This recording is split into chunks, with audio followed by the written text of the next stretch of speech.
for October 19, 2021 to order. Roll call, please. Ms. Bourne? Here. Mr. Coleman? Here. Ms. Materney? Here. Mr. McCarthy? Here. Mr. Smith? Here. Mr. Van Oozen? Here. Mr. Weber? Here. Please stand if you're able and join me in saying the Pledge of Allegiance. I pledge allegiance to the flag of the United States of America and to the republic for which it stands, one nation, under God, indivisible, with liberty and justice for all.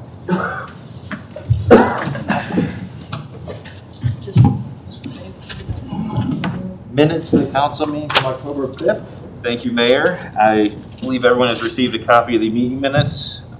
Hearing no concerns with those, I will go ahead and make a motion to approve the City Council meeting minutes from October 5th, 2021 as written and dispense with their reading. Second. Roll call, please. Ms. Bourne? Yes. Mr. Coleman? Yes. Ms. Materney? Yes. Mr. McCarthy? Yes. Mr. Smith? Yes. Mr. Van Oozen? Yes. Mr. Weber? Yes. We have no special reports. Any letters, communication, or citizen concerns. Ministry reports, I have no report other than to make several motion or some recommendations for appointment and reappointment. Jeff Klein for civil service, David Munger for Way Library, Damon Gross for Citizens Parks and Recreation Advisory Committee. If you don't mind, Mayor, I'll jump in. We did have an appointment review committee meeting as well tonight, and I believe that these appointments have gone before the committees. The appointment review agreed 3-0 to recommend all three. So with that, I would like to make a motion to recommend the appointments mentioned by Mayor Mackin for appointment and reappointment. Second.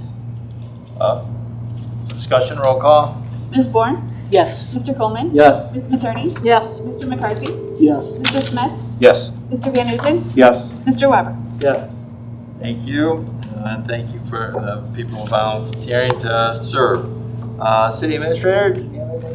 No report, Your Honor? One thing you wanted to update me on. Oh, yes. And everybody. Councilman Coleman. I thought that was on my Wednesday email, but that's okay. I just wanted to let City Council know that Councilman Coleman has asked on several occasions regarding the ability to stream live the council meetings. So I just wanted to let everybody know that I'm working with the IT manager and we'll be meeting with Pro Video this week to get an understanding of the technology that we either already have or may need. So I'll be following back up with City Council on that request. Thank you. You're welcome. Finance Director? I would just like to say that 2 weeks ago we had our Deputy Finance Director start, Kayla Trigo, and she's doing great. We're happy to have her in our office. Great job, thank you. Law Director? No report. Thank you. President of Council report? No report tonight, Mayor. Committee reports, Finance and Economic Development? I do have a report. Thank you, Your Honor. Finance and Economic Development Committee met on October 12th, 2021. The meeting was called to order at 5:33 p.m. by Chairman Mark Weber. Committee members present were myself, Deborah Bourne, and Tim McCarthy. Also present were Kate Sandretto, Law Director, Amber Rathburn, Finance Director, Kayla Trego, our new Deputy Finance Director, and Steve Ronder, Income Tax Commissioner. The approval of minutes, there being no objections, the minutes of the September 14th, 2021 meeting were approved. The appointment of David Munger to the Way Public Library Board, he was present, and Ms. Bourne stated that she thinks he'll be a great asset. Mr. Weber and Mr. McCarthy had no questions for Mr. Munger, and the committee agreed 3-0 to recommend him to the Appointment Review Committee and thanked him for his willingness to serve. On the sale of 2 surplus vehicles, Ms. Sandretto stated that one vehicle is a former ambulance and the other is a vehicle handed down through several departments. I asked about the car being a 2008, not having that many miles, but it still needs to be replaced due to safety features, among other reasons. And Ms. Bourne asked why the IT department would spend a lot of time on the road. Ms. Sandretto explained that all city-owned properties are part of the IT department's scope of work, and so the committee agreed 3-0 to pass both surplus vehicles along to City Council for auction. In the discussion of the 2022 budget, Ms. Rathburn stated that the first reading will occur at the first council meeting in November, and that the third reading will occur at the first council meeting in December. The committee reviewed the budgets for tax department, engineer, information technology department, law, prosecutor, administrator, and finance. I asked about in the engineer, I asked about the other expenses that were being doubled, and Ms. Rathburn stated that it was likely due to the new engineer outfitting the office. She said she would pull the detail and submit it to me the next day. Ms. Bourne asked about the significant jump from the PIO's salary, which was explained that the position will be going from a part-time one to a full-time position now. Ms. Bourne stated that she thinks the PIO position should fall under the IT department instead of under the mayor. It was stated that Ms. Trago would fill in for Ms. Rathburn as clerk of council if ever needed. Ms. Sandretto reminded the committee members to please email them with questions anytime throughout the budget process. In economic development, Ms. Bourne brought up the 3 positive additions to Levis Commons, Lush, the Mindful Table, and Social Rhine Company. The finance director's report, Ms. Rathburn asked if there were any questions on September expenses over $5,000, and I asked about the charge for supplies through a company called Polydyne, which Ms. Rathburn explained was for the wastewater treatment plant to purchase chemicals for their process. I also asked about the Brandeis Ford vehicle repair. It was over $8,000, and it was for one vehicle, and Ms. Rathburn said she would send me more details what that was exactly for, and she did send those details, and I was satisfied with that explanation. Ms. Bourne asked about the Perrysburg Auto Mall and the 3 separate charges. Ms. Rathburn explained that these are all 2021 GMC Sierras that council voted on. Ms. Bourne also asked about United Healthcare, which is the current healthcare provider, and these payments come out once a week, which are insurance claims. Ms. Rathburn stated renewal for the health insurance for 2022 will be in a week or 2, and since our claims are looking so good, she is hopeful for a good renewal for next year. The tax commissioner's report, Mr. Bronder stated that $1.9 million was collected for September income tax, which is consistent with this time of year. Going into the 4th quarter, we are at $17.4 million. And Ms. Bourne stated that she is pleased to see that we are up 4% for individual, which is thanks to the economy rebounding. In other business, Mr. McCarthy asked if we will be seeing a full budget as well as a major ticket list, and those items are enclosed in the packet now of information Ms. Rathburn provided. Mr. McCarthy also asked about the ARPA funds, and Ms. Andretto stated that we are close but still waiting on guidelines so that we can best follow them. So there being no further business, we adjourned at 6:22 p.m. So I have 2 resolutions, and I would certainly like to read them together if that's any problem. That's not a problem. So I would like to introduce Resolutions 57 and 58, 2021, and move that the rules be suspended to allow for the readings by number and title only, and to dispense with the 2nd and 3rd readings. Second. Roll call. Ms. Bourne? Yes. Mr. Coleman? Yes. Ms. McCurney? Yes. Mr. McCarthy? Yes. Mr. Smith? Yes. Mr. Danielson? Yes. Mr. Weber? Yes. Resolution 57, 2021, declaring one 2008 Ford Medallion ambulance currently used by the Fire Division no longer needed for public use or unfit for public service, and declaring an emergency. Resolution 58, 2021, declaring one 2008 Ford Taurus currently used by the Office of Information Technology no longer needed for public use or unfit for public service, and declaring an emergency. I move that resolutions 57 and 58, 2021 be passed as an emergency measure. Second. Discussion. Roll call. Ms. Bourne? Yes. Mr. Coleman? Yes. Ms. Attorney? Yes. Mr. McCarthy? Yes. Mr. Smith? Yes. Mr. Van Huzen? Yes. Mr. Weber? Yes. Our next meeting is Tuesday, November 9th at 5:30 p.m., and that's the end of my report. Thank you very much. Safety Committee. Thank you, Mr. Mayor. I do not have a report. Our next meeting will be Tuesday, October 26th at 6 p.m. Okay, good, thank you. Recreation Committee. Thank you, Mr. Mayor. I do have a report. Report for the regular meeting of the Recreation Committee meeting for October 12th, 2021. Present were Chairwoman Deborah Bourne, Councilors Jonathan Smith and Jan Attorney, Director of Public Service Rob Ross, Litter Control Officer Judy Hagan. Chairwoman Bourne called the meeting to order at 6:30 p.m. in council chambers after roll call and the Pledge of Allegiance. The administration's report on the meeting of August 10th, 2021 was approved 3-0, with the correction that the report on the meeting May 11th, 2021 had been approved 2-0. Chairwoman Bourne voting present. Citizen concerns. Jim Hagan, 10741 Avenue Road, asked if there is a procedure which would enable private groups to serve alcoholic beverages at private functions in the city parks. Ms. Chairwoman Bourne suggested that he ask the city administrator about this.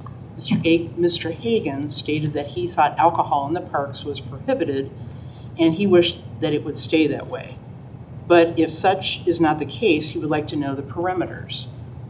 Mr. Smith asked what events had been serving alcohol in the parks.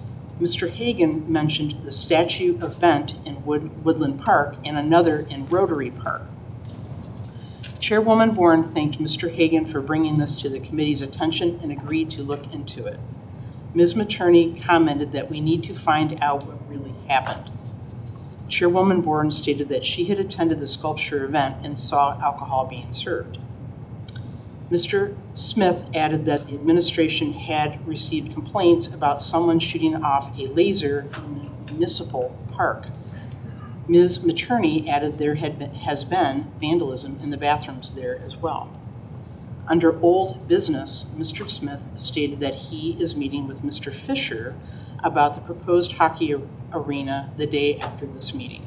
Chairwoman Bourne stated that she will leave this item on the agenda under old business. Under new business, Chairwoman Bourne announced that the mayor had asked the committee for a recommendation to approve the appointment of Damon Gores to the Parks and Recreation Advisory Committee. Mr. Gores had been present earlier in the evening but had apparently left. Chairwoman Bourne stated that she knows Mr. Gores. He is very involved with the lacrosse program and he has her support. Mr. Smith and Mrs. Materney, stated that they had no objections, so the committee voted 3-0 to recommend Mr. Gores' appointment to the full council. The administration has requested permission from council to apply for a grant from the Wood County Park District. Public Service Director Rob Ross and Litter Control Officer Judy Hagan were present to explain this. Ms. Hagan announced that the grant would provide funds for 3 different items. The first is trash receptacles at Riverside Park, $5,000. The second is for installation of sunshades over the picnic. You are the only participant in the conference. Please press any key on your keypad to remain in the conference. At Municipal Playground, $10,000, and the third for a handicapped accessible kayak launch, which would attach to the existing dock at Wood Park. This would give anyone access to the river trail, which extends from the source of the Maumee River to Lake Erie. Chairwoman Bourne asked if the launch was a clip-on. Ms. Hagan claimed that it is. Mr. Smith asked if the administration is planning to go forward with these projects if the grant is not received.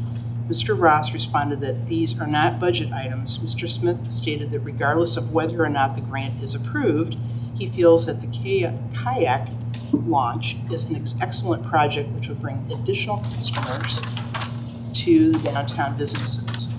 Mr. Ross replied that there should be no problem with parking, at least during the week. Mr. Hagan said that Perrysburg has a good record receiving these grants.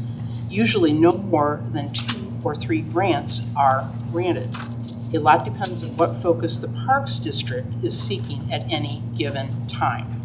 Mr. Smith asked if any consideration had been given to converting some of Riverside Park's trash receptacles to recycling. Ms. Hagan responded that this has been tried downtown and had been unsuccessful. Mr. Ross added that 1 piece of unrecyclable trash contaminates the entire load, so it ends up in the landfill anyway. Chairwoman Bourne stated that since this request does not involve city money, she has no problem with approving it. The committee then voted 3-0 to recommend to council the passage of a resolution approving the grant application. PrAC did not meet in October, so there is no PrAC report. The next meeting is Monday, November 1st. Under other business, Ms. Materney said she would like to see a skateboard park in Perrysburg. Chairwoman Warren said she agreed with this idea. She remembers that before she was on council, a citizen was trying to raise money to put one in Rotary Park. He then got fed up and moved to Bowling Green. Chairwoman Warren stated that the committee would be reviewing the recreation-related items in the budget at its next meeting. The meeting adjourned at 6:49 p.m. The next meeting is November 9th, 2021 at 6:30 p.m. Report prepared by Deborah Alborn, Chairwoman, October 19th, 2021. I do have a resolution to introduce this evening. I would like to introduce Resolution 59, 2021, and move that the rules are suspended to allow for its reading by number and title only, and to disperse with the second and third readings. Second. Roll call. Ms. Bourne? Yes. Mr. Coleman? Yes. Ms. Materney? Yes. Mr. McCarthy? Yes. Mr. Smith? Yes. Mr. Van Nuysen? Yes. Mr. Weber? Yes. Resolution 59, 2021, authorizing the city administration to pursue grants through the Wood County Parks District in the amount of $30,753.79, and if awarded, authorize the acceptance of grant proceeds and declare an emergency. I move that Resolution 59, 2021 be passed as an emergency measure. Second. Discussion. Roll call. Mr. Coleman? Yes. Ms. Materney? Yes. Mr. McCarthy? Yes. Mr. Smith? Yes. Mr. Van Nuysen? Yes. Mr. Weber? Yes. Ms. Bourne? Yes. Thank you. You're satisfied, right? Yeah. Okay, planning and zoning. Thank you, Your Honor. We met on October 13, present with myself, committee members Barry Van Hoosen and Corey Coleman, Kate Sandretto, our law director, Brody Walters, planning and zoning administrator, and Mark Easterling, deputy planning and zoning administrator. Under the topic of citizens' concern, Ray and Nancy Heath, who live on Woodland Avenue, asked if the city could revisit the ordinance that allows RVs and driveways 7 months a year, from April 1 through Halloween, actually, as their next door neighbor has been parking his RV in the driveway, which blocks their sight line down the street. The committee and Mr. Walters talked about the possibility of taking this to the Planning Commission, and we did vote to refer it there. The minutes of the September 15, 2021 meeting were approved. We then next took up a property you may recall on Echo Junction Road across from Costco. Brody Walters summarized the history of the rezoning request from OS to C3, which is community shopping. And he reported that C3 accomplishes the goals of Josh Shrimsema and his team from Simon CRE. Josh stated that it will be one single tenant, which is an automotive retail store. Pete Gwynn, who lives on Calendar Court, and a group from Calendar Court were present. They stated they wished they had known about the Planning Commission meeting that occurred. And he also pointed out that some C3 uses are not conducive to their neighborhood, although they are much happier with this than C4. He asked that the developer be sensitive to the condominiums in regards to fencing, lighting, and noise, all those sorts of things. Joanne Tallarico, also a Calendar Court resident, stated that her backyard faces Black Diamond and that people use the driveway that cuts through there to access properties over on State Route 25. And she contended that this new building will mean even more cars cutting through, which is a concern to her. Lenore Pullman wants the traffic situation to be considered since there's only one way in and out from her street. Barry Van Hoosen asked about who's responsible for the pond on the front side of Black Diamond and who is in charge of monitoring it. We had some comments from the Calendar Court residents about the situation with that pond. Brody Walters stated that functionally the Department of Public Utilities is in charge, and aesthetically speaking, planning and zoning is in charge. Barry Van Hoosen also asked about spot zoning. Brody Walters explained the concept of spot zoning, which is illegal, and that's why zoning districts exist. And he concluded that if anything, the current OS zoning would be spot zoning more so than C3. Finally, Mr. Walters explained to Sue Larimer, who lives on Calendar Court 2, that C3 does not allow the tenant to do oil changes, change tires, do repairs, and that sort of thing. So noise in that regard will not be an issue. Mr. Gwynn requested that planning and zoning take a look at the Black Diamond site plan as originally approved. Pete had contended that the property hasn't been developed in accordance with the original site plan. He also made a public records request for the site plan that the new tenant submits once that comes in. We will get that to him. Mr. Coleman asked when the site plans come in, if it's a multi-meeting deal with modifications, and Brody Walters reviewed the approval process. We did talk about if it's possible to cut down on the number of cars that cut through Black Diamond's parking lot. And I think we hope everyone will work together on that. We did agree 3-0 to recommend C3 zoning to City Council.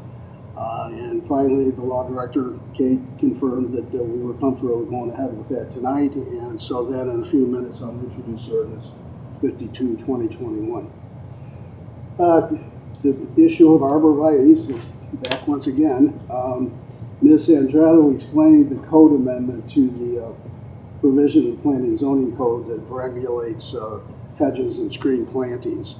She had presented a potential amendment to us, and Mr. Walters recommended that we send those changes proposed by Ms. Andrade back to the Planning Commission to review, and the committee agreed with that. We also discussed some further changes. Basically, all these changes are just really an effort to make the zoning charts more understandable. A resident of Fort Meg Road was present, just asked for a clarification about arborvitae because he has some in his yard. This issue will be brought back to the committee in November, and once we've looked at those changes and we think it's ready to go, it will then go to the Planning Commission. Finally, reviewed the Planning and Zoning Committee or Department budget. And Mr. Coleman, as chairman of the Personnel Committee, said that that committee will review all raises, especially those over 7%. I asked about the proposed budget that had 3 vehicles being purchased by Planning and Zoning.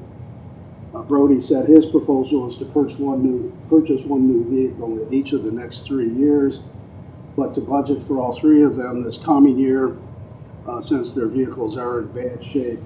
2 of the vehicles would be electrical, which would require a charging station. We meet again on Wednesday, November 10 at 5:30 p.m. And with that having been said, I'd like to introduce ordinance 52-2021. Move that the rules be suspended to allow for its reading by number and title only, and to dispense with the second and third readings. Second. Roll call? Ms. Bourne? Yes. Mr. Coleman? Yes. Ms. Materney? Yes. Mr. McCarthy? Yes. Mr. Smith? Yes. Mr. Van Hoosen? Yes. Mr. Weber? Yes. Ordinance 52-2021, amending the zoning map of the city of Perrysburg, Wood County, Ohio, to rezone property on Eckel Junction Road from OS Office and Service to C3 Community Shopping. I would then move that ordinance 52-2021 be passed. Second. Discussion? So I guess I'll just jump in right here. I am still concerned. I understand this is more of a win for potentially both sides here, as it meets the needs of the actual potential tenant coming in or the purchaser of the property. I am still have some slight concerns that we're not going with the full C4, primarily because to the north of it C4, to the west of it C4, the south is C4. I'm still concerned this could be in a certain way still considered a spot zoning, just because it doesn't match anything that's either immediately east, north, west, or south. So I just want to vocalize that. I will plan to support this just to get the process moving forward. But I do believe that C4 is the better fit overall with the adjacent properties. Now, I'll echo that. I thought C4 was a better fit, but I will kind of, I guess, paraphrase what Brody had mentioned during that about spot zoning in C3. He said when you're looking at spot zoning, it's more the general commercial aspect of it rather than, whether it's C3 or C4, it's going to be looked generally whether it's commercial, whereas office and service could have been more so considered spot zoning than a C3 classification, so appreciate it. Any other comments? If not, roll call. Ms. Matroni?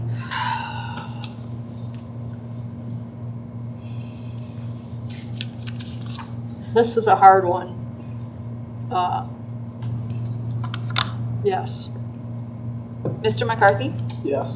Mr. Smith? Yes. Mr. Van Huzen? Yes. Mr. Weber? Yes. Ms. Bourne? Yes. Mr. Coleman? Yes.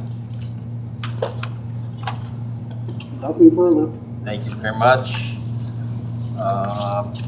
Personnel. Nothing to report. Our next meeting is October 26th at 5 p.m. Public utilities. Unfortunately, I do not have a report here myself this week. Our next meeting is going to be October 27th at 6:30 p.m. Service. No report. Our next meeting is October 27th at 5:30 p.m.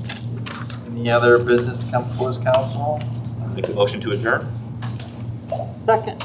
All in favor? Aye. None opposed? We're adjourned. 7 o'clock. Wow. Get out of here before people show up. What?